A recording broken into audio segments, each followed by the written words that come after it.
All right, so this is going to be a review of Disturbing Behavior. It's from 1998, and I saw a review or listened to a review that some people did about this movie. It was a couple months ago or something, and so I decided to watch it myself. It's on Freevee. So it's directed by David Nutter, and David Nutter actually, from what I heard, wanted to get his name taken off of this movie because there was a lot of re-editing going on, a lot of cutting and things like that, and you can clearly tell by looking at the movie.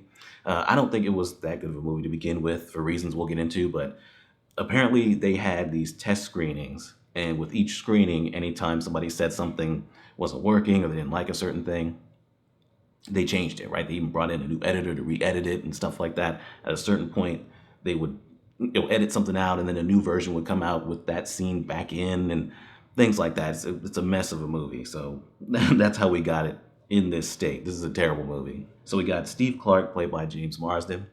He's moving to this town and going to this school because his older brother, I believe it was his older brother, died tragically. And so that's why the parents decided to move there.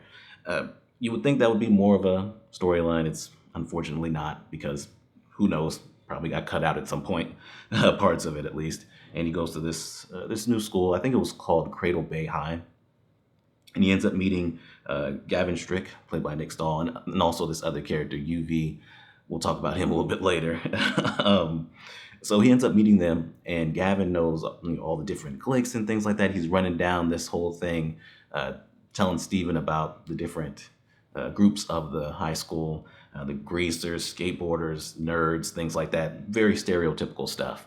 And the dialogue's horrible. But even though they go through all that about those cliques, the movie's not about them. It's only about this one group, the Blue Ribbons.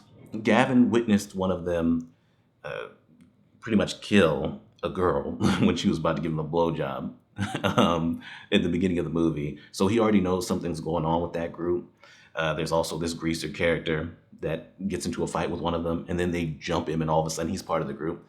So there's a conspiracy around this group that kids that are completely different from them will all of a sudden be part of their group. And so he's like, well, what's going on there? Gavin had two friends, and they were completely different. They were delinquents pretty much like him, and all of a sudden they're part of that group too. So, and their personalities have completely changed.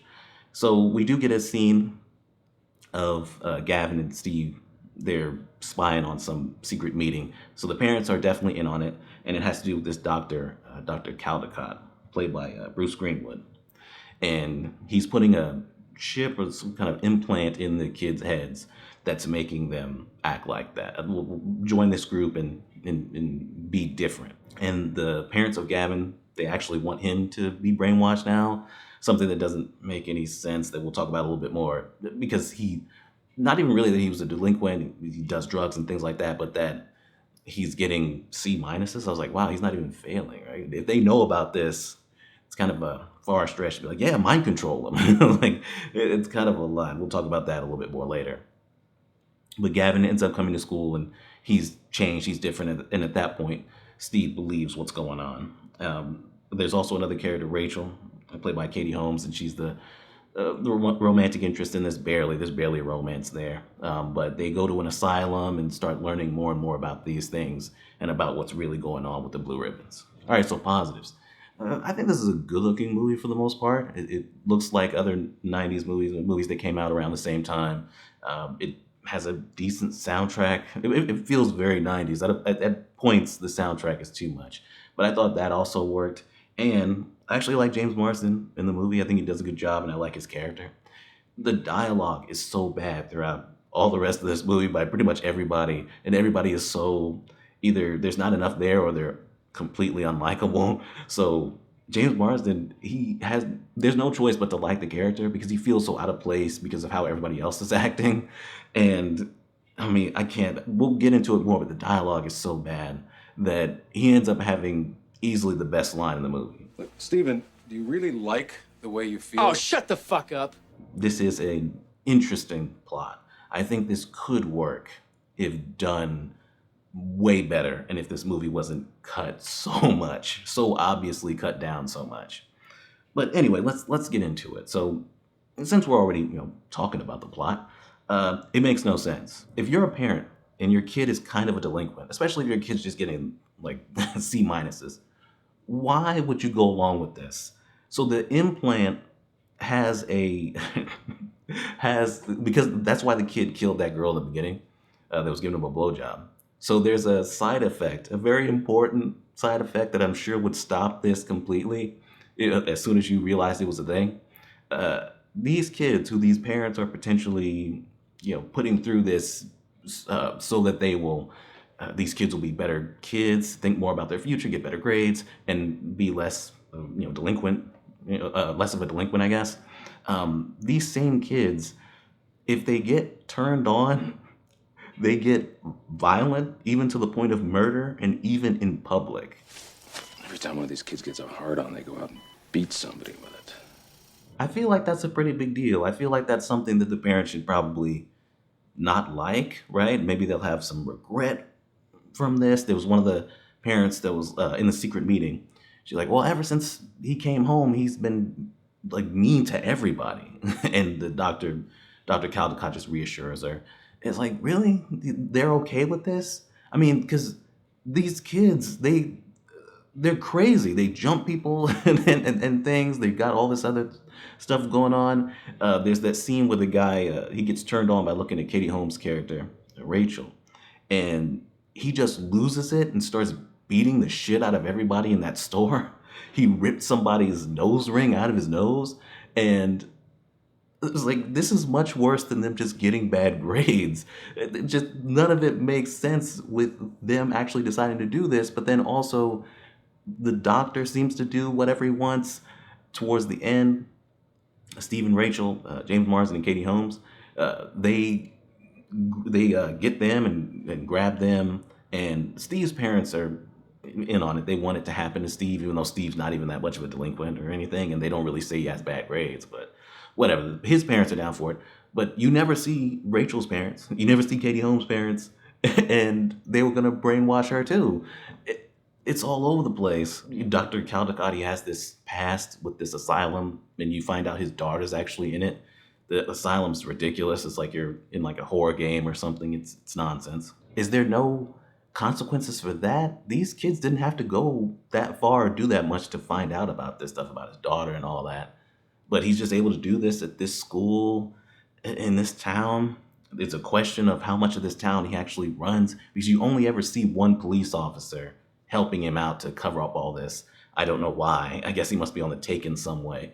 But is there nobody else? Let's talk about the dialogue. So we start off, we get that scene because the costume design is ridiculous, right? Katie Holmes' character is dressed in like stereotypical, I guess, 90s punk. And then halfway through the movie, she's not dressed to that level anymore. It's like they just changed their minds. But you have this whole scene with the other cliques where Gavin's going through them and all that, completely pointless because those other groups, the nerds and things, they're not even involved in the movie at all. But you have that scene where he's running through them, and the dialogue is so bad by him and UV. It's terrible. Music of choice, the sound of an Apple PC being booted up. Drug of choice, Stephen Hawking's A Brief History of Time, and a cup of jasmine tea on Saturday night. Freaks that go squeak. It seems like one of those situations where you have adults, out of touch adults, adult writers and things like that, writing for teenagers, to where they're making up certain words that apparently they, I guess, think that teenagers use that I've never heard before, like peckerhead and razor and things like that. Chase the case, hit the bluff, and drink some beer. You down? Sounds razor. They're making up different ways for them to speak. They're making little play on words and things. At one point, when they were about to jump that greaser guy, one of the guys is like, "The troops shall set you free."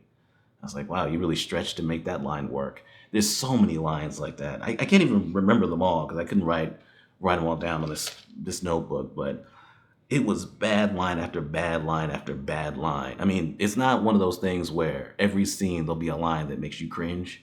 It's about half the scenes in every, it's about half the lines in every scene. It really is. The dialogue is bad enough to turn this movie off just by itself. Yogurt shop. Yogurt shoppy. What the fuck is a shoppy? Why didn't you make like a tree and leave? Clever girl. The obvious cuts, because this movie was cut to shit by the time it got released. Uh, there's the big one, Gavin. So Gavin gets brainwashed, and there's a moment after they kick Steve's ass in the lunchroom when Steve and Rachel first see him after the transformation. There's a moment where he looks at Steve and he kind of seems like he's trying to signal to him that he's still in there. Like this is all, an act or something like that, and he's actually trying to take them down from the inside. I mean, because this was a major character up to that point, and that goes nowhere. Nowhere. He has like two lines for the rest of the movie, and it's like, what was the point of that? And while I'm watching it, it seems very obvious that he was meant to do more in the movie. And from what I heard, he actually died in the original version at the end, which I assume is because he was meant to be faking it, and then he ends up helping them escape, but sacrificing himself to do it, sacrificing his life to do it. So that's, I guess, just completely taken out. So Gavin ends up being a pointless character. By the end, he's a student teacher, and you see his eyes flash red. I don't know if that's supposed to be a stinger. There's also the character Dorian, played by William Sadler. This is a completely ridiculous character. He spends the movie just chasing rats and acting real weird, and I'm thinking, okay, was he like an earlier test subject that was just completely screwed up, and so this is just what he does? He catches rats or whatever for the school. No, that's not it. So it's like, okay, is he some secret agent or something? I don't know. Maybe he was hired by one of the parents to really look into what's going on here. Because that girl did die and go missing, or whatever. Maybe there's another kid that went missing and they went to a private eye or something. I don't know. It seemed like that character was secretly working against them the whole time. That was going to be the reveal. But no, he's just catching rats, and then eventually one of the kids tries to rape Rachel in the basement area of the school, and one of the rats accidentally turns on the radio or something, and the frequency affects the kids.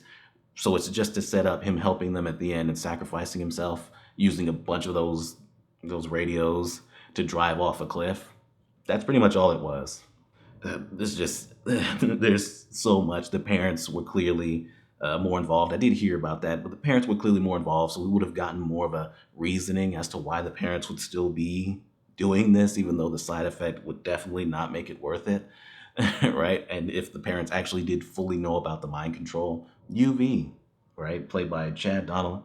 You have this actor, you put all this makeup on him and all that to make him all pale and gave him a blonde wig, but you give him nothing to do, right? He's one of their friends. You think he'd be more involved. At a certain point, it's just about James Marsden and Katie Holmes running away, right? I mean, there's a part towards the end where he peeked behind a tree. And I was like, oh yeah, I forgot about him. He seemed like a major character, and you kind of forget about him too. It's like, why did you go through this to do this? I guess maybe this was cut too, his storyline. You never see his parents, anything. There's one line as to why they're not going after him. I guess because it's albino. They don't want to brainwash him, but at least you're gonna have this character here do something with him, right? Because in its current form, there's no point for this character to be in this movie, walking around looking like a vampire. I mean, doing nothing but saying weird shit. The Nile ain't just a river in Italy, bud. It's just, it's an interesting plot, but in execution, there's just so many questions with it because either you didn't explain things or what you did explain just doesn't make any damn sense.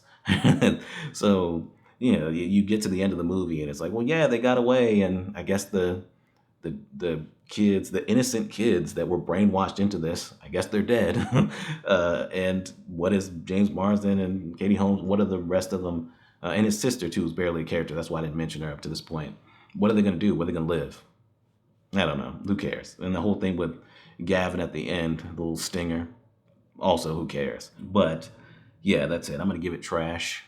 I'm not gonna quite go my lowest rating. Like I said, the plot is interesting, and James Marsden was good enough in it to have something to be like, all right, well, this character's at least okay, as all this really bad dialogue and these stereotypes of characters are walking around and stuff. But yeah, that's it. That's disturbing behavior, and we're done.